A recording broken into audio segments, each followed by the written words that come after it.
Adams from his traveling theatrical troupe. But it was very much a coronation ceremony. It was, and it's why a lot of people at the time laughed at Strang. The press would sometimes refer to him as His Highness, but it was a big deal to him, and it was apparently a big deal to a lot of his followers. They really saw him as not just a prophet, but as a great leader. Could you explain what the political system looked like if he calls himself a king? Is it he is setting up a hierarchical medieval system where he has his lords, then he has his serfs, and he extracts taxation?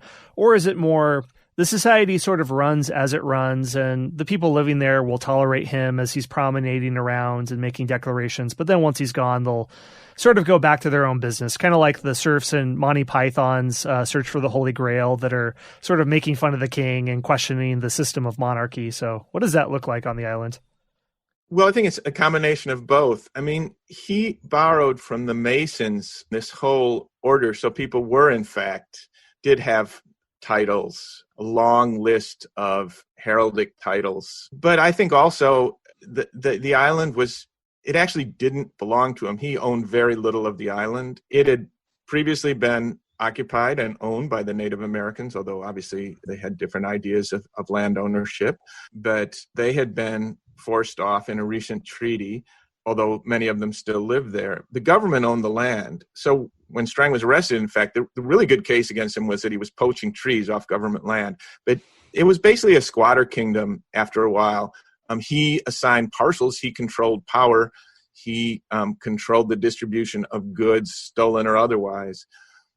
But I don't think it was much of a democracy, although Strang was very shrewd about electoral politics. He got himself elected to the Michigan state legislature, not once, but twice. And he was a very powerful man in that legislature. So up until the point where the island falls and the U.S. Navy comes in, how would you describe the island? Was it something that was barely functioning, as you said, a squatter kingdom? Were there any successes as far as you could see?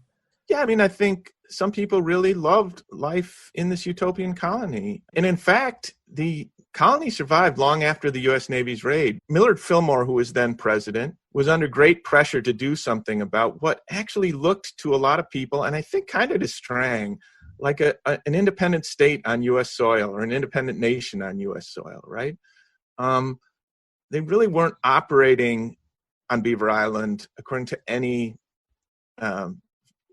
state or federal laws. They were doing pretty much what they pleased. And Fillmore came under increasing pressure to raid the island. And in 1851, he finally pulled the trigger and sent in the Navy's first iron-hulled warship, which was a really impressive vessel to raid the island. And in fact, they didn't end up having a military conflict. They went in and tracked Strang down. They had a hostage, and he turned himself in. And then he went on trial, federal trial in Detroit, and he was found innocent of all charges.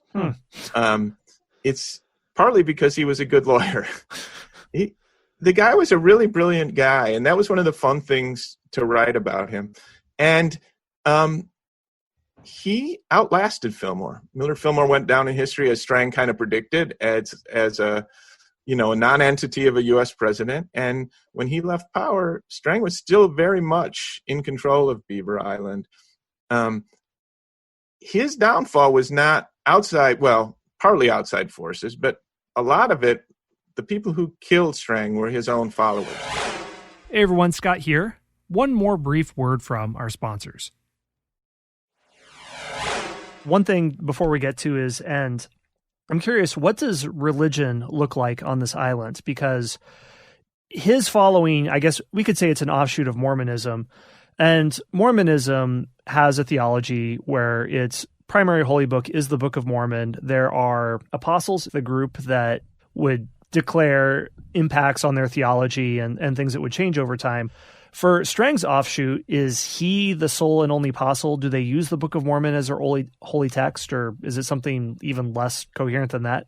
Oh, yeah, they do use the Book of Mormon. He does have apostles. He does have sort of a Politburo around him.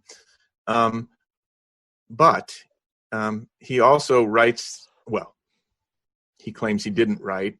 He claims the book he discovered, this other holy text called the Book of the Law of the Lord, which he was, again, miraculously able to translate. And it laid down the rules for life on the island. It's a really interesting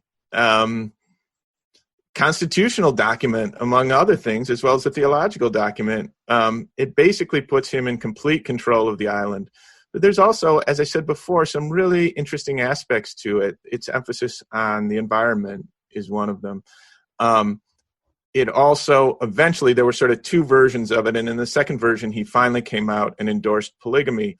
One of the interesting things about Strang is when he was trying to compete with Brigham Young, he started out as the anti-polygamy prophet. He was completely against it. And that was sort of his claim to fame. A lot of people from Nauvoo who didn't like the polygamy there came to follow Strang. Well, it wasn't long before he embraced polygamy. But it took him a while.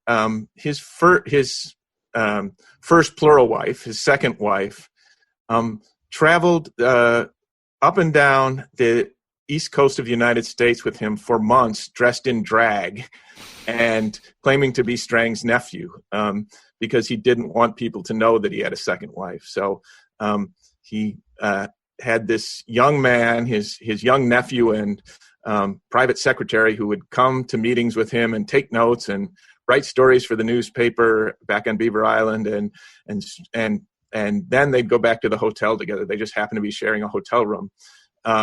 And some people believed this. Some people said, wow, that young man is a really nice young man, a little strange looking, but a nice young man. And other people were like, James Strang is traveling with a woman. But eventually polygamy took over on the island, and it was never popular on the island. And a lot of people who ended up opposing him on the island opposed him partly because of polygamy, and partly because he enforced a rule that he had increasingly cracked down on, in which all women were supposed to wear bloomers. What was that about? Well, in one way, as with everything with Strang, it was very progressive, right? So they weren't called bloomers then because Amelia Bloomer hadn't adopted them as the uniform of the emerging women's rights movement, and wouldn't for another year after they were adopted on Beaver Island. But I think also it gave Strang social control. In all sorts of cults, we see this emphasis on uniforms and wearing consistent clothes and sort of neutralizing individuality. And so I think that was part of it too. But there was a big backlash against bloomers. If we look at the bloomers today, it's really hard to know how shocking they were, because they were basically, they look like Turkish puffy pajama pants underneath a skirt, but the skirt went down to about the knees and in front, and then longer and back sometime. It really doesn't look shocking. But at the time, people were reporting that they couldn't recognize, I didn't understand that this was, I didn't even recognize this person because of their weird clothing. And I think it's really, I think maybe a way to think of it today is like, transgendered people, or just the fluidity of gender we've got now, where sometimes you're not quite sure who you're talking to. But dress just signified so much then. It signified women's dresses identified their femininity and kept them separate from men.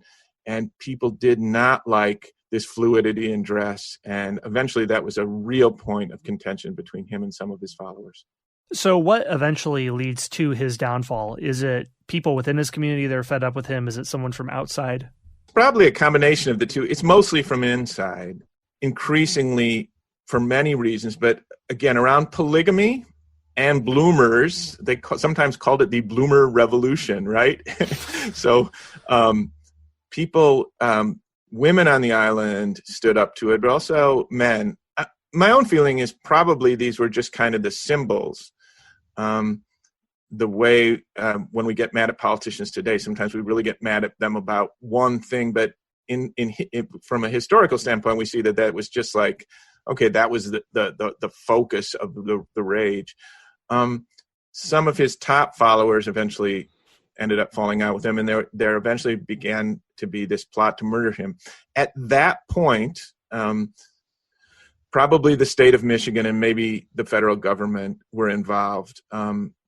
This ship that had once raided the island returned, and there was a lot of communication between the captain of the ship and the Secretary of the Navy about Strang. And although neither government really claimed to be involved in the plot to kill Strang, it's pretty clear that probably both on the state and federal level there was at least an understanding that we'll go ahead and let you shoot this guy. And in fact, troops who were with the ship was there when he was killed, and the murderers fled into the ship, and troops on the ship didn't try to stop the killing, even though they were present. What happened to Badger Island? Did the followers continue onward? Did someone try to rise up to Strang's position and claim rulership? The people on the island, at Beaver Island, they had a unpleasant fate. Strang didn't die when he was assassinated. 2 guys came out with guns and shot him, and he was carried back to Vori, his original colony. Meanwhile, without him there, the aura of the place just changed. There was sort of an invincible aura to this place, and the local people, the local fishermen, and others, exiles from the island, no longer saw it as an invulnerable spot. And there was a mobs raided the island and forced the remaining people off. Their suffering was pretty bad. They didn't have money. They were exiles sort of everywhere they went. And the faith sort of fell apart. Some people around Strang, including his wives, believed that he would come back from the dead, but he didn't. So just dissolves for the most part? I mean, there are still there's still his sect of the church still exists in this little town of Burlington, Wisconsin, which is near where I live in Chicago. I've met an elder from the church. So it's a small offshoot of the Mormon church, not very prolific. A good friend of mine, in fact, my brother-in-law, grew up in Burlington and grew up around the members of this church. Said they're often just like normal people. You wouldn't know that they were the theological descendants of this crazy con man from Beaver Island. We'll see if your book is celebrated or boycotted by them or not, but I'm curious about them. So Strangites today, as an offshoot of Mormonism, do they mostly hold the beliefs of Mormonism, but then they also will read this additional text that Strang talked about, the Book of the Law of the Lord? Well, one thing I should make clear is that I'm neither an expert on Mormonism and certainly not in the Strangite part of the church. But yeah, I know from just talking to them and following their website, they definitely still, the Book of the Law of the Lord is definitely still something that is important to them. And as far as their day-to-day practices, I'm sorry, I don't know. One of the things about Strang's previous biographers is that they were very interested in how he fit into the Mormon church. And I found that fascinating, and I got to say, there have been some very good biographies of Strang before, but what I saw as his importance was how he fit into the enthusiasms of the 19th century. I saw this as an American story, not a Mormon story. Well, I'm curious what your take is on his legacy, both good and bad, because you've mentioned some surprisingly forward-thinking parts of his legacy, but then, there are the negative parts as well. Well, in some ways, he's gone down in history as kind of like a bigger or stranger than life myth, Paul Bunyan, Johnny Appleseed, James J. Strang, and in some ways, that's fair. I mean, there's a lot of Midwesterners who have a vague idea that something weird happened on Beaver Island. But I think, he's a